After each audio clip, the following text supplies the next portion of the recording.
जर तुम्ही monthly consistency केली तर आपण एक 7 फायदे आहेत, ते फायदे तुम्ही समजून घेतले पाहिजेत, ज्याच्यामुळे तुम्हाला याचा फार मोठा बेनिफिट होईल. त्याच्यामध्ये पहिला बेनिफिट काय आहे की जर तुम्ही कन्सिस्टन्सी रेग्युलर केली तर तुमच्या परिवाराची हेल्थ चांगली राहील. पहिला मुद्दा. कारण की तुम्ही सगळे प्रोडक्ट वापरता. कारण की क्वालिटी प्रोडक्ट्स आहेत आपल्याकडे. कारण की मार्केटमध्ये भरपूर लोक प्रोडक्ट्स विकतात, वापरतात. पैसे कमवतो आपण कशासाठी? खर्च करण्यासाठी. बरोबर. तर याच्यामध्ये पहिला मुद्दा आहे की जर तुम्ही कन्सिस्टन्सी ऑर्डर रेग्युलर मारल्या तर तुमच्या परिवाराची हेल्थ चांगली होईल.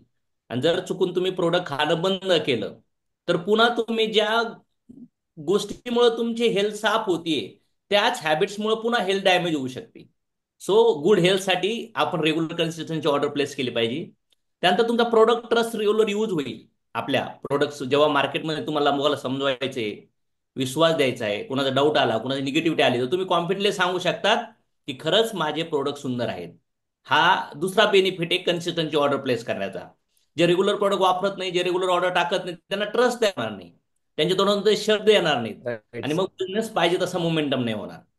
नेक्स्ट पार्ट याच्यामध्ये प्रोडक्ट कॉस्ट विल बी 50%. प्रोडक्टची जी कॉस्ट असेल ती जवळपास 50% असेल कन्सिस्टन्सी प्रोडक्ट तुम्ही जर घेत असाल तर. येस. म्हणजे तुम्हाला 100चं प्रोडक्ट 50लाच पडतं, 1000चं प्रोडक्ट मागचा विषयच नाहीये. मग कन्सिस्टन्सी मध्ये जर आपण प्रोडक्ट्स वापरतोय तर कॉस्ट सेव्हिंग होतात, ट्रस्ट इन्क्रीज होतो, आणि आरोग्य चांगलं राहतं. येस. दुसरी गोष्ट सेल्फ रिपर्चेसची कंडिशन आहे आपल्याला मंथली पे आउट घेण्यासाठी, आहे का नाही? येस ती सर. येस. होते आपली. जर ऑर्डर आपण रेग्युलरली टाकली तर रेग्युलरली ह्या पॉईंट्सवरती तुम्ही महिन्याला रिमाइंड केलं पाहिजे हे गोष्टी, ज्याच्यामुळे काय होईल, लोकांना कन्सिस्टन्सीचा अवेअरनेस तयार होईल. साईड व्हॅल्यूम तुमचं वाढू शकतो. साईड व्हॅल्यूम म्हणजे तुम्हाला ॲव्हरेज तुमच्या साईड व्हॅल्यूमवर जर कॅल्क्युलेशन केलं प्लॅनचे तर रुपीजच्या 12, 15, 17, 18% काहीला 20% इन्कम भेटतं.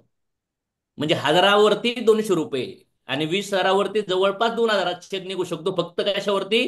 सेल्फ रिपर्चेस केल्यामुळं. कारण की परफॉर्मन्स बोनस पण कॅल्क्युलेट होतो, त्यानंतर सेल्फ परचेस साठी कंडिशन फुलफिल होतात, साईड व्हॅल्यूम पण भेटतो. त्यानंतर नवीन लेग स्टार्ट होऊ शकतात.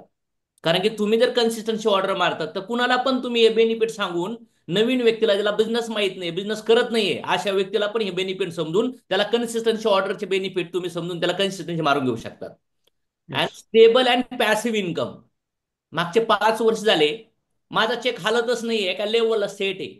आणि ज्यांचे पण चेक असे मोमेंट सेट आहेत, समजून घ्यायचं की त्यांच्या बिझनेसमध्ये मॅक्झिमम प्रोडक्ट युजर बनलेले आहेत. जर तुमचा बिझनेस वारंवार बनतोय तुटतोय, बनतोय तुटतोय, बनतोय तुटतोय, कारण की एखादं चहाची टपरी असन, एखादं हॉटेल असन, तिथं लगातार कस्टमर येतात. जुने कस्टमर वारंवार येतात आणि नवीन कस्टमर पहिल्यांदा येतात. पुन्हा नवीन आल्याला चांगलं फील भेटलं ते पुन्हा कन्सिस्टन्सी मध्ये आढळतो. अशा जिम फुल होतात, असे सलून फुल होतात, असेच कपड्याचे शॉप फुल होतात, असं मॅकडॉनल्ड फुल झाले, असेच मेडिकल फुल झाले, असेच रामदेव बाबाचे पतंजली. जवळपास 2 सव्वा 2 करोड कस्टमर ऑल ओव्हर जगामध्ये रामदेवजी बाबा म्हणले. Yes sir. मग मला तर वाटतं मी 3 तारखेला माझी ऑर्डर मागच्या 5 वर्षापासून प्लेस करतो 3 तारखेला. येस. तर प्रोडक्ट असू किंवा नसू, कन्सिस्टन्सी म्हणजे सातत्य. म्हणजे प्रोडक्ट असू किंवा नसू, ऑर्डर प्लेस करणं याला म्हणतात consistency order. Clear? Yes. Yes yes sir. Sir. तर मला असं वाटतंय सगळ्याला कळलं असेल की कन्सिस्टन्सी आपल्याला का टाकायच्यात. बरोबर? Yes sir.